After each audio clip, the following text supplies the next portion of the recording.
집으로 청하여 말을 드려 하느니라 하는데 베드로가 불러들여 유숙하게. 예, 감사합니다. 방금 본문에 보셨던 대로 두 장소에서 일어난 사건입니다. 한 곳은 먼저 가이사라라는 장소이고 고넬료가 있었던 장소입니다. 그곳에서 고넬료가 기도할 때에 환상을 보게 되고 천사가 고넬료에게 너 지금 바로 요바로 사람을 보내서 베드로를 청해라. 그러면 너에게 일러줄 말이 그에게 있다 이렇게 얘기를 해줍니다. 그리고 그 다음 날 요바에 머물고 있던 베드로에게 또다시 주님께서 나타나십니다. 그리고 보자기에 여러 동물들을 담아서 내려주는 환상을 그가 보고 이제 음성이 있기를 잡아먹으라 합니다. 그때 베드로는 저 절대 그럴 수 없습니다라고 이렇게 항변하고 그때 마침 고넬료가 보냈던 사람들이 그 집에 도착해서 베드로를 찾습니다. 그래서 베드로가 지붕에서 내려가서 맞아서 누구인지 확인하고 그 이야기를 듣고 자기 집에 머무르게 하는 이 본문이 오늘 그 내용이 되겠습니다.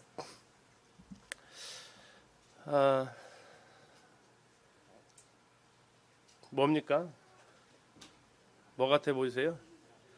네, 달걀, 계란이죠. 이걸 보고 혹시 어떤 단어가 떠오르세요? 어떤 단어가 떠오르세요? 네, 이 검색에서 나온 단어는 차별입니다. 지금 누가 누구를 차별하는 것 같으세요? 흰 계란이 노란 계란을 차별합니다. 흰 계란이 노란 계란 아주 째려보듯이 너만 왜 색깔이 그 모양이냐 이거. 우린 다 하얀색인데 너만 왜 그렇게 생겼냐? 이게 이제 나와 다르다라는 관점에서 이제 차별하는 또 전체와 다르다는 관점에서 차별하는 오늘 이제 제목 자체가 그 생각을 좀 해보는데요. 그러면 오늘 제목과 관계 지을 때 유대인들은 흰색일까요, 노란색일까요? 베드로는 흰색일까요, 노란색일까요? 베드로는 흰색입니다. 그리고 고넬료는요, 노란색이에요. 유대인들은 이방인들과 상종하지를 않았죠. 그들과 말을 트는 것도 싫어했고 같은 집에서 같이 밥 먹는 것조차도 그들은 용납할 수 없었습니다. 그들 같이 있으면 저렇게 째려보죠. 심지어 이방인들을 갖다가 개 취급을 했으니까요. 근데 이제 이번에 이제 5단계에서 그 유대인들에 대해서 공부를 하면서 그들이 이방인들을 그렇게 차별을 했잖아요. 그런데 AD 70년 로마가 이 예루살렘을 함락시키고 또 그 이후에 계속적인 반란으로 인해서 유대인들을 그 가나안 땅, 팔레스타인 땅에서 전부 다 떠나게 명령을 내립니다. 그리고 그들은 자기 나라를 버리고 버린 게 아니라 자기 나라를 살 수 없어 가지고 전 세계로 흩어지게 되는데 그 바벨론 시대부터 그들을 총칭해서 디아스포라라고 이야기를 합니다. 그런데 그 이후에 그들의 삶은 정말 지금까지 자기들이 이방인들을 차별해 왔는데 그 나라에 갔더니 이제 그들이 유럽으로 가서 생활하는데 그때는 누가 더 다수예요? 유럽인들이 다수죠. 자기들은 이제 바뀐 거예요. 가서 봤더니 지금까지는 자기들이 하얀 달걀했는데 그리고 그 땅에 살고 있었던 사람들은 노란 달걀했단 말이에요. 차별을 했어요. 근데 그 나라에 딱 옮겨갔더니 이제 어떻게 바뀌어버려요? 자기가 이제 노란 달걀이 됐고 그 지역에 있는 사람들이 하얀 달걀이 된 거예요. 그래서 처음에는 그냥 괜찮게 살았다가 밉살스러운 행동을 하면 어떻게 쳐다보니까 저렇게 쳐다봤던 거예요. 그들의 순환을 얼마나 겪어대는지 몇몇 명 때로는 몇백만 명이 일시에 죽어나가는 그리고 갑작스럽게 잘 직장생활하다가 직장이 쫓겨나고 재산이 몰수되어지고 그냥 빈손으로 나가라고 이렇게 추방령이 내려지는 일들을 계속해서 역사는 이렇게 보여주고 있음을 유대인들의 그 역사를 통해서 이렇게 보았습니다. 차별은 또 다른 차별을 낳는 거죠. 이 상황 가운데서 이제 우리가 한 번 더 생각해 보는 것이 정말 하나님은 차별하시지 않으신다. 오늘 예배 시간에도 이제 일부 예배에서 감사를 드렸는데 로마 3장에 이렇게 말씀하십니다. 예수 그리스도를 믿음으로 말미암아 하나님께서 주시는 은이 뭐가 없다고요? 차별이 없다. 남자 여자 차별이 없고요. 인종의 차별이 없습니다. 어린 아이 어른의 차별이 없고요. 직업의 차별이 없습니다. 요즘 말하는 정규직과 비정규직의 차별이 없고요. 그러나 우리가 사는 세상은 자꾸 차별을 합니다. 어떻게 차별을 합니까? 나와 다르다고 차별합니다. 심지어는 나와 다르면 차별을 해요. 인종이나 이것 자체도 아니고 그냥 나랑 다르면, 나랑 이게 안 맞으면 따로 하는데, 이게 차별의 원인이 뭘까요? 차별의 원인이 뭘까요? 왜 사람들이 이렇게 차별할까요? 수수께끼를 하나 내겠습니다. 자, 우리에게 가장 무서운 개는, 어떤 개를 제일 무서워하세요? 어떤 개가 제일 무서우세요? 미친 개요? 또 어떤 개가 무서우세요? 우리에게 가장 무서운 개는 뭐니 해도 편견입니다. 이해 가셨어요? 개 견자로 이렇게 본다고 할 때 개로 끝날 줄 아셨죠? 근데 개로 안 끝나고 이제 개 견자를 써서 편견이다. 우리에게 가장 무서운 개는 편견이다. 왜 차별하나 봤더니 편견을 가지고 있어요. 편견. 우리 학생들 중에서 혹시 이런 편견을 다 경험했나 모르겠습니다. 공부 잘하는 아이와 공부 못하는 아이가 동시에 수업 시간에 졸았습니다. 자, 여기에 따른 선생님의 반응은 동일할까요, 다를까요? 경험하셨나 보네요. 어떻게 다르죠? 공부 잘하는 아이한테 졸고 있었어요. 선생님 가서 뭐라고 하시죠? 밤새도록 공부했니? 이러죠. 근데 공부 못하는 애가 졸고 있으면요, 넌 여기가 여관인 줄 아냐? 하면서 밤새 게임했구나 너 하면서 이제 차별을 합니다. 둘이 정반대의 행동을 했을 수도 있잖아요. 그런데 뭐가 이렇게 차별을 하게 됩니까? 두 아이에게 편견을 하는 거죠. 이 아이는 공부 잘하는 아이니까 밤에 공부했을 거다. 이 아이는 공부 못하는 아이니까 밤새 게임했을 거다. 그런 편견을 가지고 딱 바라보니까 똑같은 행동에 대해서 차별적인 행동을 하게 되더라 이거죠. 어쩌면 유대인들이 이방인을 바라보는 시각이었거나, 아니면 유대인들이 이제 더 나아가서 역사 속에서 정말 무수한 나라들로부터 그들이 편견과 차별의 고통을 받게 되거든요. 어느 책에서 이런 구절이 있었습니다. 제가 빨간색 읽어드릴게요. 밑에 파란색 한번 읽어주세요. 편견은 오만은, 이게 제인 오스틴의 오만과 편견이라는 글에서 나온 문맥입니다. 우리가 누군가를 편견을 가지고 바라보면 그 사람을 사랑할 수가 없습니다. 이럴 거야라고 단정 짓는 거죠. 다시 말하면 낙인 찍는 겁니다. 또는 문학 작품으로 말하면 주홍 글씨를 새기는 거예요. 이게 편견입니다. 딱 그 시각으로 바라보면 더 이상 그 사람한테 나아갈 수가 없는 거예요. 이건 마치 후에 보게 될 부정한 동물, 이것은 더 이상 생각하거나 재론의 여지가 없어요. 저건 무조건 부정하고 우리가 용납할 수 없다라고 미리 낙인을 찍습니다. 또 하나 우리가 조심해야 될 것은, 편견을 가진 사람이 가지고 있는 특성이 뭐냐면 오만입니다. 나는 그렇지 않다라는 거예요. 나는 훨씬 낫다라는 겁니다.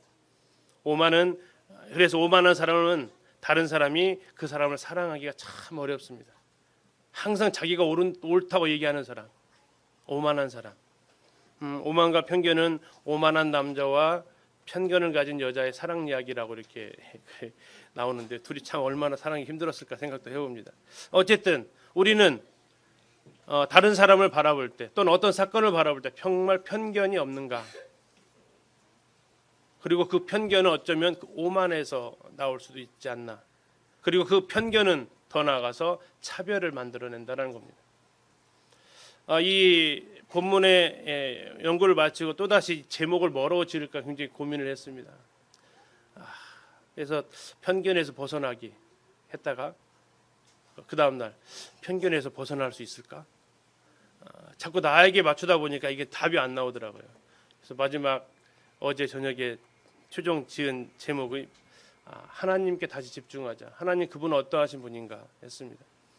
하나님 그분은 편견과 차별이 없으신 하나님이십니다. 오늘 그 그분이 편견과 차별 없으신 반면, 또 하나는 편견을 가지고 있고 차별하는 베드로를 하나님께서 성실하게 그의 가치관을 바꿔놓으신다는 것을 살펴볼 수 있었습니다. 하나님의 얼마나 편견과 차별 없으신지를 오늘 본문을 통해서 좀 보도록 하겠습니다. 그리고 방금 보셨던 대로 10장 1절에 가이사랴에 고넬료라는 사람이 있다고 얘기하고 있습니다. 이 가이사랴는 로마 총독이 주둔지입니다. 원래 예루살렘의 주둔회의, 거기는 종교 도시였고, 로마군이 지배할 때는 그 종교 도시는 대제사장들에게 그 다스릴 수 있도록 권한을 주고 자기들은 로마와 연락이 주고받기 훨씬 더 편한 가이사랴에 그들은 주둔하고 있었습니다. 거기에 살던 사람이 고넬료라는 사람입니다. 그는 누구냐면 이달리아 부대라고 하는 군대의 백부장이었습니다. 자, 이달리아 부대라고 한다는 얘기는 원래 이 해외에 주둔하고 있었던 많은 로마 군대의 주 출신들은 용병들입니다. 그 지역에서 군대로 지원을 받는 거예요.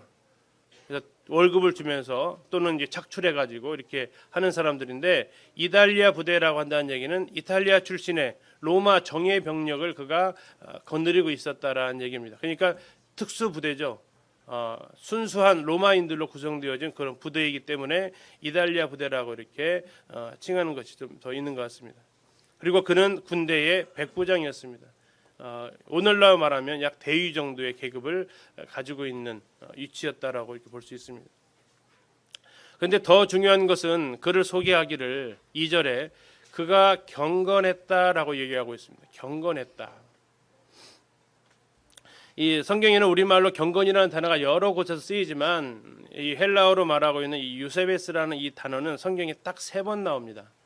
그 중에서 이 10장에서 2번 나오고 베드로후서 2장 9절에서 1번 더 나오는데 다른 게 야고보서나 이런 나오는 단어하고는 성격이 좀 다르다는 얘기예요. 그럼 무슨 성격이냐? 이것은 존경심을 표하고 있다라는 얘기. 그 하나님을 향한 존경심을 그가 가지고 있었다라는 의미를 가지고 있습니다. 존귀하신 분에 대한 하나님 그분에 대한 내가 의식적으로 그분은 창조주라는 그런 의식적인 것들 하나님에 대한 태도가 그의 모습을 표현한 것이 바로 경건입니다.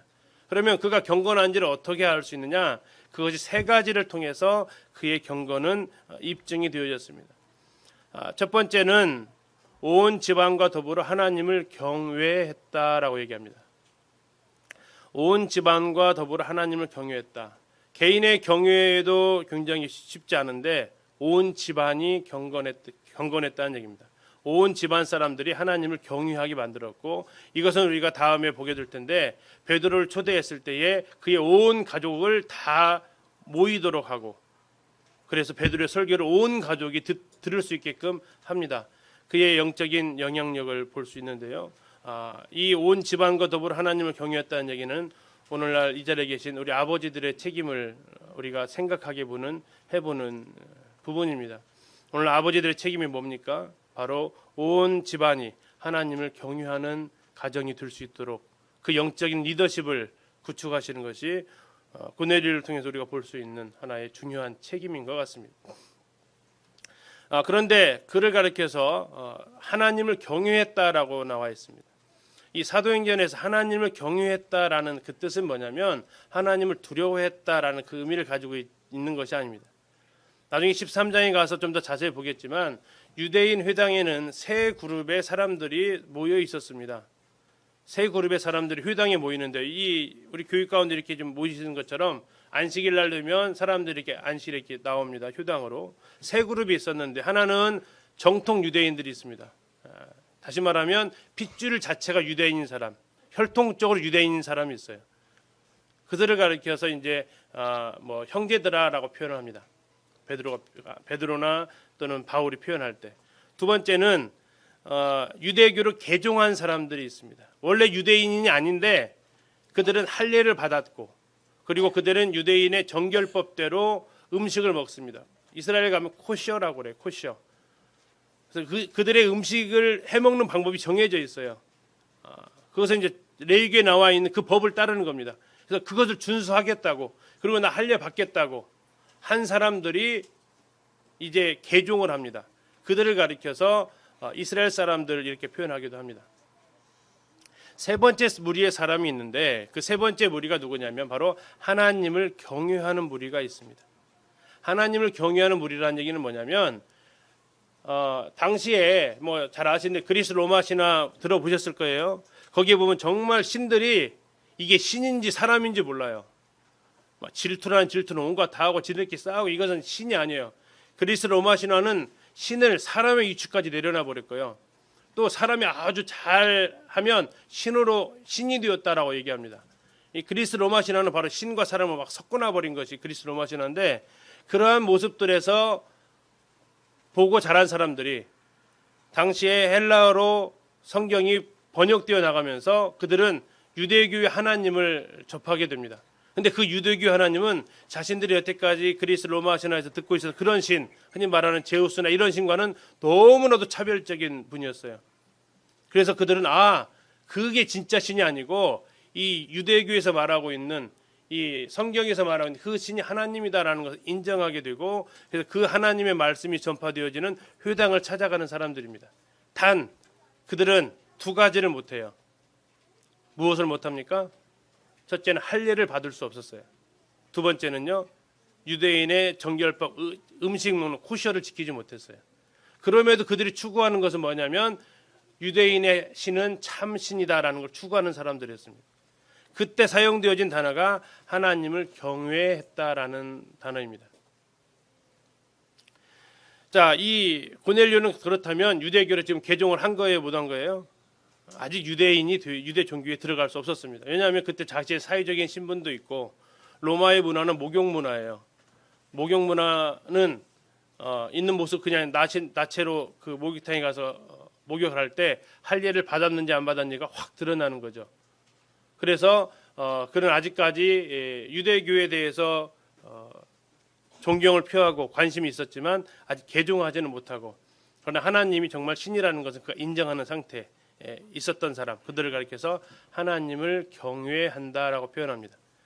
그리고 나중에 사도 바울이 이방인의 사도로 부르심을 받았는데 그들이 이 바울이 가는 곳마다 어디를 찾아갑니까? 이 회당을 찾아가게 돼요. 회당에 가서 누구를 상대로 전도했을까요? 정통 유대인도 아니고 유대교를 개종한 사람도 아닌 바로 주요 타깃은 저 하나님을 경외하는 사람들입니다. 율법의 할례 이것으로 인해서 개종하지 못하고 율법의 정결법 이것 때문에 개종하지 못하는 그들을 향해 찾아가서 바울은 그것으로 되지 않고 믿음으로 구원받을 수 있다 하면서 복음을 전하게 되고, 너무나도 이들에게는 반가운 소식이었죠. 야, 할례 안 받아도 된대. 그래 하나님 섬길 수 있대. 야, 음식 정결법 안 지켜도 된대. 하나님 섬길 수 있대. 그 소식이 그들에게 정말로 복음이었습니다. 그래서 회당으로 가던 사람들이 바울이 있는 집으로 모이기 시작하고 회당은 발칵 뒤집어지고, 주로 이런 사람들, 여호와 하나님을 경외하는 사람들은 로마 시대에 주로 주류층, 다시 말하면 권력이 있고 재력이 있는 사람들이었습니다. 갑자기 회당의 헌금이 확 줄어버리는 거죠. 그들이 어디로 가요? 바울로 모입니다. 그러다 보니까 이제 유대교에 모이고 있었던 유대인들은 누구를 향해서? 바울을 향해서 저건 이단이다 정죄를 하게 되고 거기에 온갖 핍박을 다 쏟아붓게 되죠. 그것이 이제 사도행전 13장 이후에 나와 있는 그 사건들의 흐름이 되겠습니다. 어쨌든 이 고넬료는 성경에서 평가하기를 그는 하나님을 경외하는, 하나님을 신으로 인정하지만 아직 유대교를 개종하지 않은 그런 사람이었다라고 얘기합니다. 두 번째, 그는 백성을 많이 구제했다고 얘기하고 있습니다. 이 백성을 많이 구제한다라는 이 이야기는 하나님을 경외하는 것에 대한 외적인 표현인데요. 우리가 전에 보았던 느헤미야서를 보게 되면 느헤미야가 나는 하나님을 경외하는 사람들한테 백성들에게 고리대금하지 않았다라는 얘기를 합니다. 나는 하나님을 경외하기 때문에 백성들을 착취하지 않는다라고 얘기를 해요. 하나님을 경외하는 사람은 사람에게 어떻게 대한다고요? 함부로 대하지 않는다고요. 사람에게 함부로 대하는 사람은 하나님을 경외하는 사람이 아니에요. 하나님을 경외하고 있다라면 사람에게 그는 함부로 그 사람을 말하거나 함부로 행동하지 않습니다. 왜? 하나님의 형상으로 지음받은 사람이니까. 그래서 백성을 많이 구제하는 이런 모습을 보여주고 있고, 세 번째는 그가 하나님께 항상 기도했다라고 얘기하고 있습니다. 항상 기도했다라고 한다면 항상은 우리가 한글적인 개념으로는 시간 개념을 먼저 떠올립니다. 항상 했다 하니까. 그죠? 항상 했다라고 합니다. 그런데 이 항상이라는 단어가 헬라어로 쓰여진 것을 보니까 시간적인 개념도 물론 포함하고 있지만 상황적인 개념. 그래서 어떠한 일이 생겼을 때 그때마다 늘 그는 기도하는 사람이었다라는 얘기입니다. 모든 상황 속에서 일어나는 모든 사건 속에서 그는 기도하는 사람이었다. 자, 그는 경건했는데 하나님을 향해서 존경심을 표했는데 세 가지였다는 겁니다. 하나는 첫째는 하나님을 경외했고 하나님이 신이라는 걸 인정하며 살았고, 그렇기 때문에 그는 사람들한테 로마의 지배층이었지만 함부로 하지 않고 오히려 도와주는 사람이었고, 세 번째로 그는 모든 시간 모든 상황 가운데서 기도하는 사람이었다라고 이야기를 하고 있습니다. 그가 살았던 이 가이사랴의 왼쪽이 지금 현재의 모습입니다. 그리고 오른쪽이 당시 고넬료가 살았던 시대의 모습 복원도가 제시되어 있는데요. 굉장히 번화한 도시고요. 헤롯이 저 인공 항구를 만듭니다. 저희가 이제 가이사랴를 가보고 지중해를 가서 보면 배가 정박할 수 있는 환경이 아닌데요. 이 오른쪽 저 끝에 보시면 반원 타원식으로 되어 곳이 저쪽이 이제 항구입니다. 방파제를 쌓아가지고 배가 들어와 정박할 수 있도록 인위적으로 설치한 곳. 저 정도의 시설이 있었기 때문에 로마 군인들이 저기에서 행정상 수도로 삼을 수 있었던 곳이 바로 저 가이사랴가 되겠습니다. 자, 여기에서 지금 고넬료가 하나님을 경외하면서 백부장으로서 살고 있었다는 얘기입니다. 자, 그때 하루는 제9시쯤 되어 환상 중에 밝히 보면 하나님의 사자가 들어와서 고넬료를 부릅니다. 자, 제9시 언제 보셨던 시간인데요. 사도행 3장에서 베드로와 요한이 기도하러 올라갔던 시간입니다. 유대인들은 오전 9시, 오후 3시 이때 두 번에 걸쳐서 기도를 합니다. 그때 역시 고넬료도 유대교를 인정하는 사람이었기 때문에 그 시간에 맞춰서 회당은 가지 않았지만 그는 아마 자기 집에서 이렇게 기도하는 사람이었습니다. 그렇게 기도하는데 환상 중에 그가 이제 하나님의 천사가 나타나는 것을 보게 됩니다. 환상 중에 봤다라는 얘기는 의식은 깨어 있었다라는 얘기고 그 가운데서 천사를 만났다는 얘기입니다. 그때 천사가 한 이야기가 4절에 나와 있습니다. 고넬료가 주목하여 보고 들여 주여 무슨 일이니까 하니까 천사가 말합니다. 네 기도와 구제가 하나님 앞에 상달되어 기억하신 바가 되었다라고 합니다. 기도한 거, 구제한 거 하나님이 어떻게 하셨다고요? 기억하고 계셨다라는 얘기입니다. 먼저 상달되었다는 얘기가 뭐냐면 이게 이제 히브리어로 말하면 번제입니다. 번제. 네 기도와 번제가 네 기도와 구제가 하나님 앞에 번제로 드려졌다라는 하나님 앞에 어떻게 됐다? 그 번제라는 것은 하나님 앞에 올라갔다라는 의미를 가지고 있습니다. 번제를 히브리어로 올라라고 그래요. 연기가 올라가듯이 우리 한글하고 비슷하죠. 올라. 이게 번제거든요. 근데 네 지금 기도와 번제가 구제가 어떻게 됐다고요? 올라되었다. 하나님 앞에 올라갔다. 다시 말하면 하나님께서 기뻐하신다. 네가 하고 있는 이 기도하고 구제하는 모습을 하나님께서 기뻐 받으셨다라는 얘기입니다. 두 번째, 그것뿐만 아니라 그것을 하나님이 뭐 하신다고요? 기억하셨다고요. 이 기억하고 계셨다는 이 단어를 살펴보니까 하나님이 그것을 기념물로 삼으셨다고 말합니다. 기념물로 삼는다는 것은 뭐예요? 어떤 것을 우리가 기념물로 삼는다. 어디 여행을 갔다 왔을 때 기념으로 삼으면 그걸 보면 뭐가 떠올라요? 그 장소가 떠오르는 거잖아요. 이 기념물은 그래서 특별한 의미를 가지고 있는 거예요. 하나님께서 보내려고 했던 기도와 구제를 뭘로 삼으셨냐면 기념물로 삼으셨대요. 그것은 뭡니까? 하나님 그것을 특별히 기억하고 계신다는 얘기예요. 자, 하나님이 두 가지를 기억을 하시는데 무엇과 무엇을 기억하신다고요? 기도와 구제. 뭘 기억하신다고요?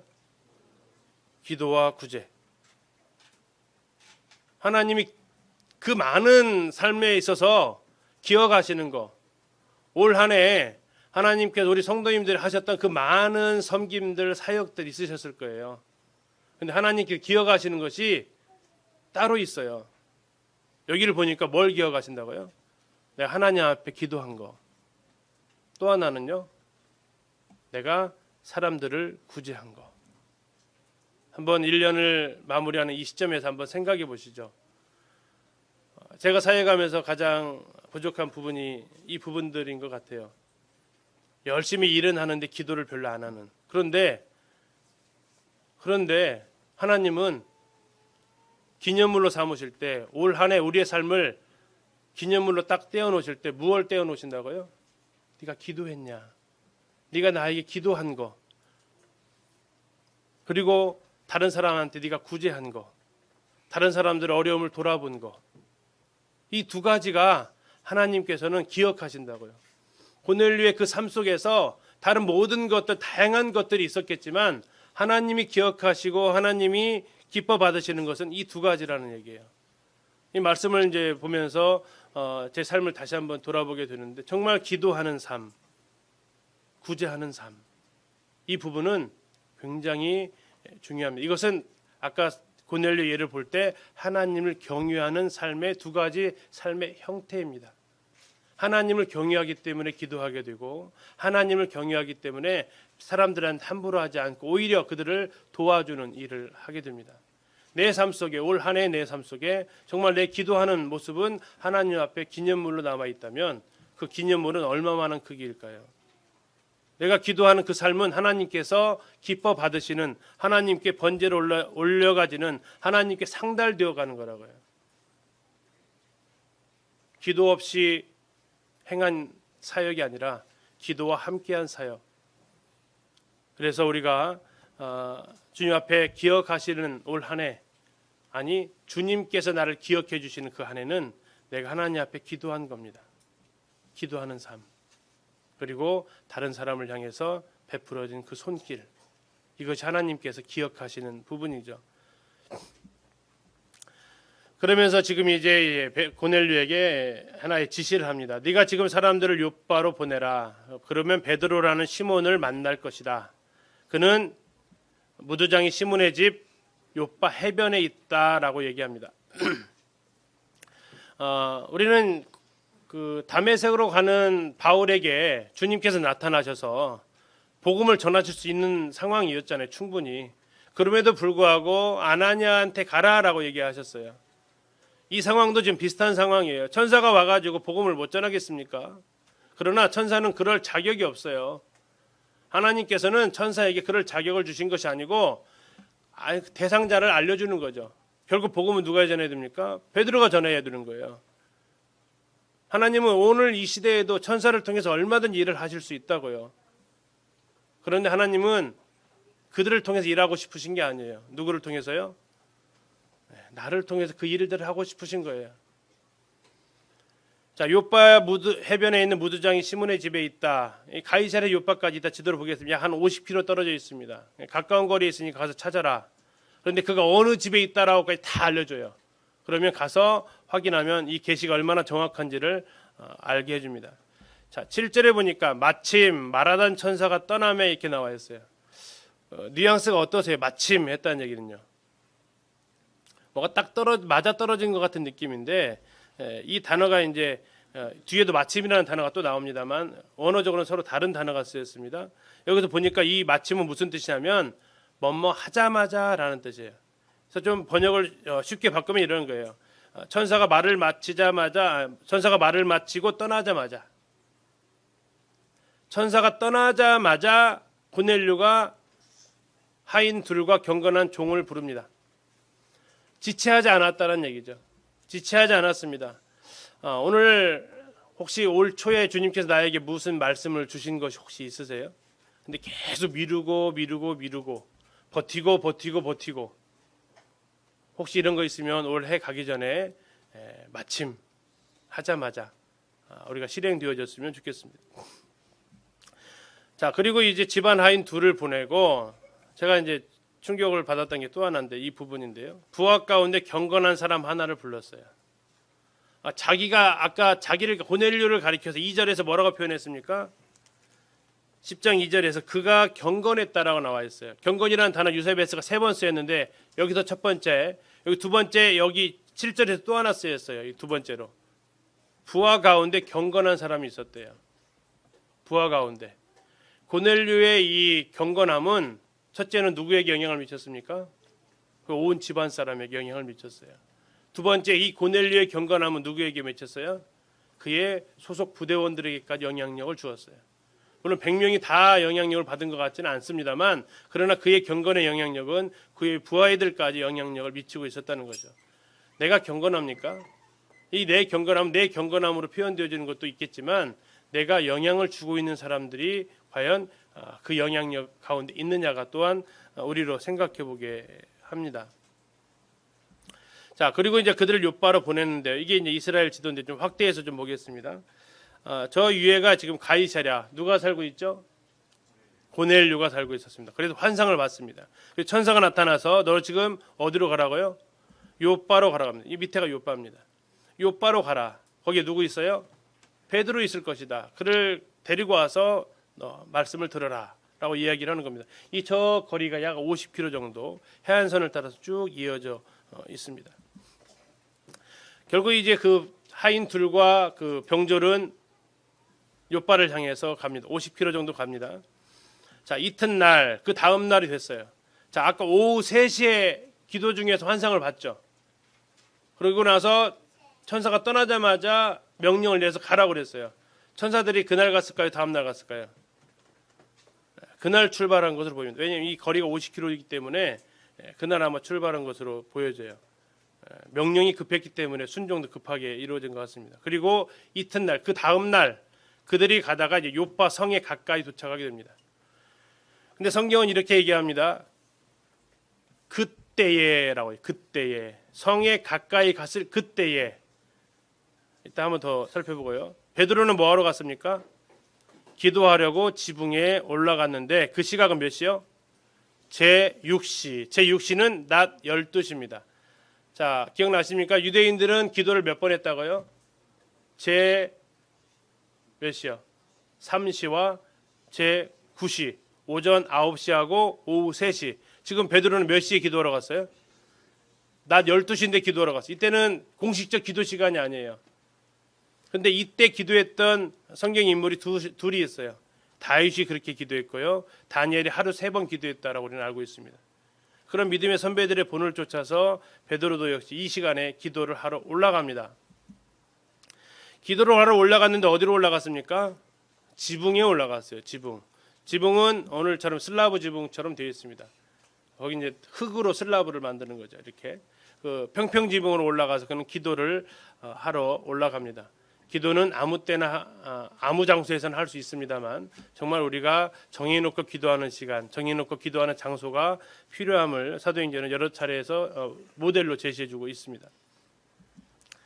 자, 고넬료는 기도하다가 천사의 환상을 보게 되고 베드로는 기도하다가 주님의 그 말씀을 듣게 됩니다. 하나님은 그 기도하는 시간을 굉장히 중요하게 생각하고 계십니다. 하나님과 소통하고 교제하는 그 시간, 우리가 사역한다고 놓치고 우리가 성도들과 교제한다고 놓치는 그 시간, 이건 하나님께 기억하신 바 되는 시간입니다.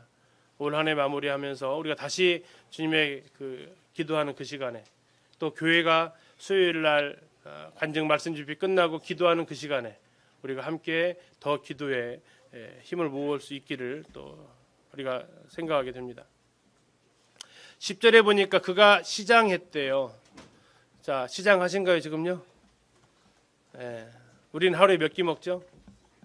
보통 일요일 날 바쁘셔서 아침 안 드시고 오시니까 지금 더 시장하시죠?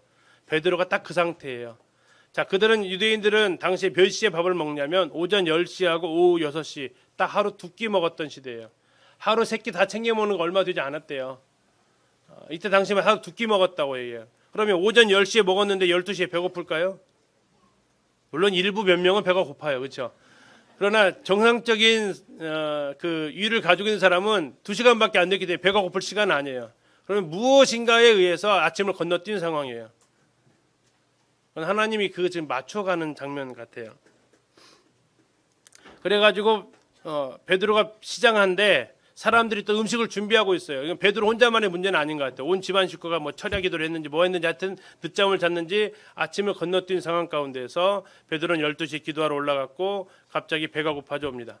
그때 황홀한 중에라고 나오는데 이 황홀한 중에 우리 옛날 개역 한글에서는 비몽사몽이라고 나와 있었어요.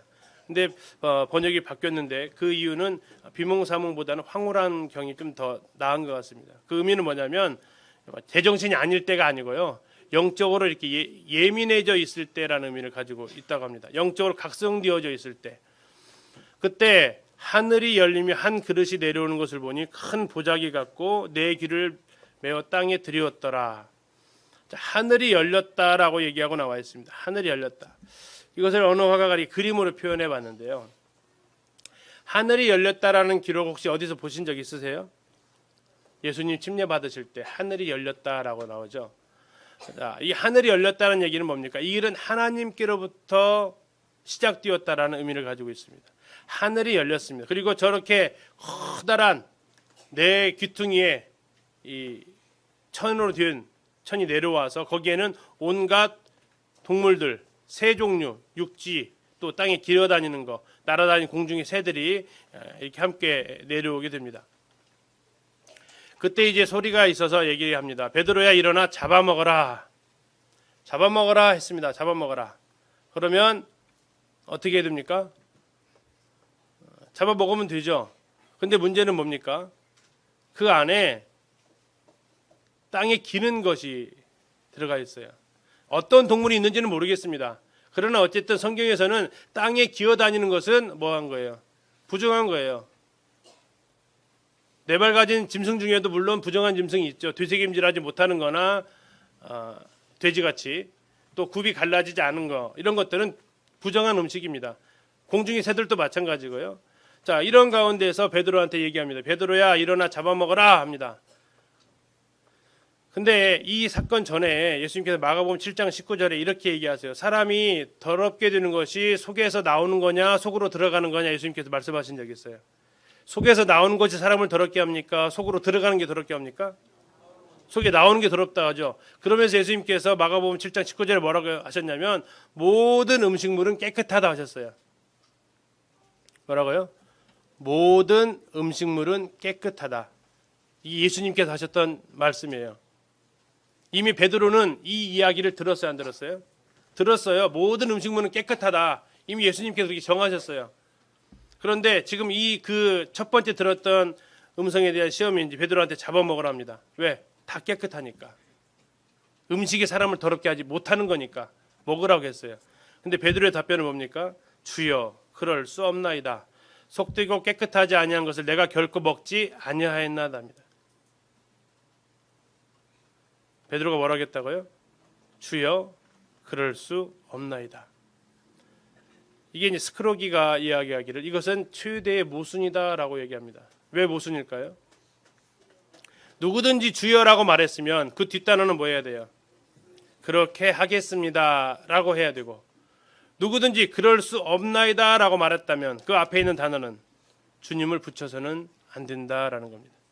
주님이라고 했으면 무조건 예 알았습니다고, 못하겠는데 그걸 주님이라고 표현하는 것은 서로 맞지 않다라는 거죠. 근데 우리도 이거 자주 하죠. 아, 주님 못하겠는데요. 아, 주님 그건 좀 어려운데요. 많이 하죠. 근데 이것은 정말 우리가 실수하는 건데요. 베드로는 인생에서 3번에 걸쳐서 그러한 실수를 하고 이 3번, 2번에 지금 종지부를 찍습니다. 첫 번째, 그는 언제 얘기합니까? 인자가 죽을 것이다 하니까 주여 절대로 그런 일이 당신에게 일어나지 못합니다. 변화산에서 이렇게 얘기합니다. 그 가이사랴 빌립보에서 합니다. 두 번째는 언제 합니까? 세족식 장면에서 합니다. 주여 결코 내 발을 씻지 못합니다. 두 단어예요. 첫 번째 마태복음에서는 절대로, 요한복음 14는 결코 못한대요. 절대로 결코 못한대요. 근데 주님이래요. 모순이죠. 이 베드로는 이 삶을 보면 3이라는 숫자와 많이 얽혀져 있어요. 잘 아시죠? 몇 번 부인하죠? 3번 부인해요. 또 예수님 나타나셔도 몇 번 물어보죠? 3번 물어봐요. 또 예수님께서 그 베드로가 몇 번 사랑의 고백합니까? 3번 고백해요. 근데 여기서 지금 몇 번째 또 불순종하고 있어요? 3번을 꼭 채워야 되는. 그런데 또 3번이 또 나오죠.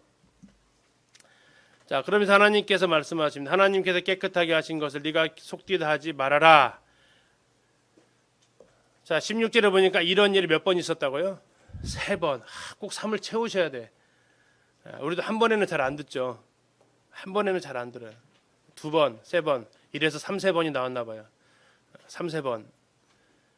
이 베드로가 하나님께서 말씀하신 그 음성 가운데 이 그럴 수 없나이다 하니까 15절에 얘기합니다. 하나님께서 깨끗하게 하신 것을 네가 속되다 하지 말아라. 이미 예수님께서 살아계실 때 음식은 다 깨끗하다고 하셨고, 또 이 순간에 하나님께서 먹으라고 했으면 누가 책임지겠다는 얘기입니까? 하나님이 책임지겠다고 하는데도 불구하고 그는 거부하죠. 그때 하나님께서 이제 베드로를 향해서 말씀하신 겁니다. 하나님께서 깨끗하게 하셨는데 왜 네가 그것을 깨끗하지 못하다고 하느냐. 그러면서 하나님께서 얘기하십니다. 베드로가 이제 고백을 하게 되는데요. 우리 지금 사도행전 펴놓으셨으니까 10장 28절을 잠깐 한번 읽겠습니다. 10장 28절 베드로가 한 말입니다. 이르되 유대인으로서 이방인과 교제하며 가까이 하는 것이 뭐라고요? 위법이 돼요. 누구의 법의 위법일까요? 유대인의 법의 위법입니다. 너희도 알거니와 같이 읽겠습니다. 시작. 하나님께서 내게 지시하사 아무도 속되다 하거나 깨끗하지 않다 하지 말라 하시기로. 지금 이 말이 어디서 나온 말이에요? 지금 여기 15절에서 나온 말이에요. 하나님께서 나에게 분명히 얘기하셨다. 아무도 속되다 하거나 깨끗하지 않다 하지 말아라. 다 내가 깨끗하게 했다. 그래서 내가 이제 그 사실을 비로소 알게 되었다. 하나님께서 지금 나에게 하시는 일에 대해서 우리는 다 해석할 수 없고 다 알 수 없습니다. 저건 아닌데 하는데 하나님께서 뭐라고 하시냐면 잡아먹으라 하실 때가 있어요. 하나님 주님 그건 아닌 거 아닌가요? 우리가 말할 때가 있어요. 그러나 하나님은 하십니다. 내가 하라겠다. 그런데 그 상황에 대해서는 정말 이해할 수 없어서 합니다. 근데 우리만 이해할 수 없는 게 아니고요. 베드로가 17절에 이렇게 나와 있어요. 베드로가 본 바 환상이 무슨 뜻인지 속으로 어떻게 했다고요? 의아해했다고요. 뭔 상황이야 이게 지금. 근데 이것을 갖다가 다른 말로 하면 어리둥절했다라는 얘기입니다. 어리둥절하다. 이건 마치 출구를 찾지 못하는 사람의 막 미루에 갇혀 있는 상태에서 어디로 가야 될지를 모르겠는, 정말 이거 왜 이렇게 다 이런 일이 일어나는지 모르겠다라는, 무슨 뜻이야 이 의미가 도대체 뭐야 하고 있는 상태. 마치 우리에게 내가 생각하지 않았던 일들에 대해서 하나님께서 그것을 나에게 명하시고 요구하시고 찾아가라 하시고 만나라 하시고 해라 하시고, 그런 상황 가운데 우리 의아해할 수 있다는 얘기예요. 근데 놀라운 것은 마침, 아까 앞에도 나왔죠. 그 마침. 근데 이 마침은 아까랑 단어가 원문은 달라요. 이 무슨 뜻이냐면 보라 이거예요. 보라. 의아해하고 있었는데 막 머리 정리 이게 무슨 뜻이 하고 있었는데 갑자기 하나님 말씀이 외치는 거예요. 봐라. 뭘요? 고넬료가 보낸 사람들이 시몬의 집을 찾아 문 밖에 서서 부르고 있다라는 겁니다. 뭡니까 이것은? 제가 이거 보면서 어느 생각이냐면 오케스트라 주의를 하나님이 하시는 것 같았어요. 이쪽에서 오케스트라 주의자 뭐예요? 딱 지시하면 이쪽 악기 막 연주하죠. 그때 여기 조용하고 있다가 다음에 여기 딱 거기 딱 주의하면 여기 같이 소리 나죠. 하나님이 하시는 것 같아서 여기 딱 그 말 끝나고 마침 끝나자마자 다시 여기 연주 종들 부릅니다. 다시 베드로 이렇게 해가지고 서로 이렇게 막 화음을 맞추시는 연주하시는 모습을 여기서 볼 수 있었어요. 이 때를 맞춰서 일어나는 하나님의 놀라우신 이 모습, 하나님의 치밀한 시간 맞춤. 12시에 기도하러 올라갔는데 그 올라간 시간은 고넬료가 보낸 사람들이 요파성이 거의 도착할 때쯤. 기도하고 환상을 보는데 그 환상을 보고 대화하고 오가는 시간은 고넬료가 보낸 사람들이 집 앞에 와가지고 베드로를 부르는 그 타이밍, 그 절묘한 타이밍. 그러면서 이제 그들이 와서 묻습니다. 베드로라는 사람이 여기 유숙합니까? 베드로가 이제 내려가서 얘기하죠. 근데 이제 베드로한테 19절에서 바로 내려간 게 아니고 베드로가 환상에 대해서 의아해하면서 생각하고 있을 때 얘기합니다. 두 사람이 너를 찾고 있다. 일어나 내려가서 의심하지 말고 함께 가라. 내가 그들을 보냈다라고 합니다. 내가 그들을 보냈다라고 합니다. 누가 보냈다고요? 내가 보냈다. 뭐 하지 말아라? 의심하지 말아라. 뭐가 하지 말아라는 얘기입니까? 편견 갖지 말아라. 이방이라는 편견을 버려라. 내가 보낸 사람이다. 어떻게 해라? 이것은 내가 했기 때문에 모든 사건의 배우가 하나님이다라는 얘기입니다. 21절에 이렇게 합니다. 베드로가 내려가서 그 사람들을 보고 이르되 내가 곧 너희가 찾는 사람인데 너희가 무슨 일로 왔느냐 합니다. 무슨 일로 왔느냐? 지금 알아요 몰라요? 무슨 일로 왔는지 알아요 몰라요? 알죠. 위에서 알려줬잖아요. 그냥 따라가라고 했는데 베드로가 한 번 더 묻습니다. 이거 두 가지로 생각할 수 있어요. 베드로를 좀 긍정적으로 보면은 참 점검해가지고 신중한 사람이다. 이걸 좀 안 좋은 쪽으로 말하면요. 아직까지도 못 믿고 있다. 어느 쪽으로 보실래요? 신중한 것 같아요? 아직도 못 믿는 것 같아요? 저는 모르겠어요. 주님한테 가서 베드로한테 한번 물어보세요. 왜 이 질문을 하셨는지. 근데 우리가 이 내 모습이더라고요. 또 한 번 확인하고 싶은 거 있죠. 제 상황 봐서는 두 번째인 것 같아요. 신중함보다는 아직까지 내가 용납이 안 되는 이런 상황 같아요. 20절 그들이 대답하되 백부장 고넬료를 얘기합니다. 자, 고넬료를 소개하는데 그를 누구라고 얘기합니까? 하나님을 경외하는 의인이다라고 얘기해요. 두 번째, 그는 누굽니까? 유대 온 족속이 칭찬하는 사람입니다. 얘기합니다. 자, 이 말을 들었던 비슷한 사람이 한 명이 있었습니다. 갈릴리 지역에 가버나움에. 누굽니까? 백부장입니다. 성경은 백부장에 대해서 굉장히 잘 표현해놨어요. 이 말고도 또 백부장 또 나오는데 백부장은 아주 호감이 좋은 인물로 평판을 해놨어요. 근데 가버나움에 있었던 그 백부장은 어떤 백부장이에요? 자기 하인을 고쳐달라고 했을 때 예수님이 가자 했더니 아니 안 오셔도 됩니다. 말씀만 하시면 낫습니다. 했던 그 백부장이었어요. 근데 그 백부장한테 누가 찾아왔냐면 유대인들이 찾아와서 예수님한테 간청해서 이 사람 고쳐줘도 괜찮습니다. 이 사람은 어떤 사람이에요? 우리 민족을 사랑하고 우리를 위해서 회당을 지어준 사람입니다. 이 사람 좀 고쳐주는 거 합당합니다 라고 얘기할 정도예요. 백성들에게 사랑받았던 사람이에요. 그리고 나서 예수님은 그에게 또 어떻게 칭찬하죠? 이스라엘 중에서도 이만한 믿음은 내가 발견하지 못했다. 저는 이제 그 모습 보면서 굉장히 부러웠는데요. 두 가지 모습이 그에게 있었어요. 하나는 어떤 겁니까? 사람들 사이에서는 그는 무슨 사람으로 통했습니까? 그는 사랑을 하는 사람으로 통했어요. 백부장 누구야? 아, 우리 민족 사랑하는 사람이야. 하나님이 보실 때 그는 어떤 사람으로 통했습니까? 그의 믿음이 뛰어나다라는 사람으로 통했습니다.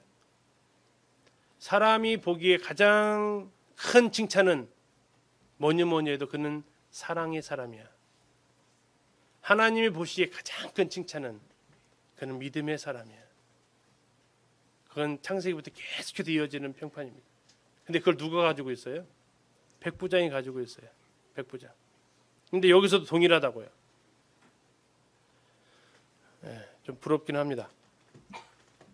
그리고 나서 이제 베드로의 행동 23절에 나옵니다. 베드로가 불러들여 유숙하게 하니라. 이 유숙하게 했다는 얘기는 굉장한 큰 변화입니다. 우리는 아무 생각 없이 읽을지 모르지만 이 자기가 사는 유대인들이 사는 집에 지금 누구를 불러들인 겁니까? 이방인 불러들인 거예요. 그리고 뭐 하고 했다고? 같이 뭐 했다고요? 한 지붕 안에서 잤다고요. 이건 정말 놀라운 일이 벌어진 거예요. 뭐 하기 시작한 겁니까? 베드로에게서 편견이 벗어지기 시작한 거예요. 이방인을 향해서 차별이 벗어지기 시작한 거예요. 하나님께서 베드로를 그렇게 지금 만드셨어요. 아까 보자기 환상이 몇 번 내려왔다고요? 베드로는 3번은 해야 이게 되니까. 한 번에 안 되고 베드로는 꼭 3을 거쳐야 돼. 똑같은 말을 몇 번 했어요? 3번 했다고요. 하나님 깨끗하게 한 거 네가 속되다 하지 마. 안 들으니까 또, 안 되니까 또. 결국 베드로를 변화시켜서 이방인들을 자기 집에 유숙하게 하게 만드십니다. 편견과 차별 없으신 하나님은 우리로 동일하게 그분처럼 편견과 차별 없이 행하기를 그분은 원하십니다.